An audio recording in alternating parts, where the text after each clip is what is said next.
ప్రాంత ఆరాధ్య దైవమైన శ్రీ వెంగమాంబ పేరంటాల బ్రహ్మోత్సవాల్లో ప్రధాన ఘట్టమైన దివ్య కళ్యాణ మహోత్సవం భక్తుల సమక్షంలో అంగరంగ వైభవంగా నిర్వహించడం జరిగింది. వెంగమాంబ కళ్యాణ మహోత్సవంలో ముఖ్య అతిథిగా ఉదయగిరి శాసన సభ్యులు కాకర్ల సురేష్ పాల్గొని వెంగమాంబ తల్లికి ప్రత్యేక పూజలు నిర్వహించిన అనంతరం వెంగమాంబ దంపతులు కళ్యాణ మహోత్సవానికి పట్టు వస్త్రాలు సమర్పించడం జరిగింది. వేద పండితులు మంత్రోచ్చరణలు మంగళ వాయిద్యాల నడుమ కళ్యాణ మహోత్సవంలో భక్తులు ఆధ్యాత్మిక భావంలో ముంచెత్తింది. కార్యక్రమంలో భక్తులు అధిక సంఖ్యలో పాల్గొని ఆ తల్లి కృపకు పాత్రులయ్యారు.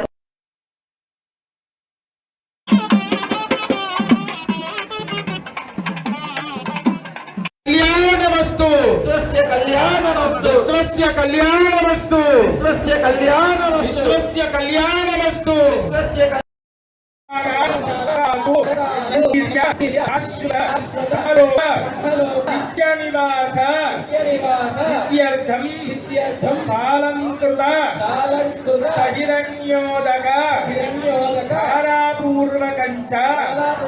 ब्राह्मण सहायेन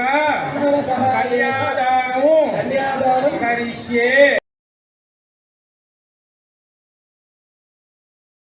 50 మంది భక్తులకు విజ్ఞప్తి. చాలా ఆనందకరంగా మనకి శ్రీ వెంగమాంబ పేరంటాల బ్రహ్మోత్సవంలో ఈ కళ్యాణం అంగరంగ వైభవంగా జరిగింది. ఇక్కడికి వచ్చిన 50 మంది భక్తులు మళ్ళా ఇక్కడి నుంచి అమ్మవారి గుడిలో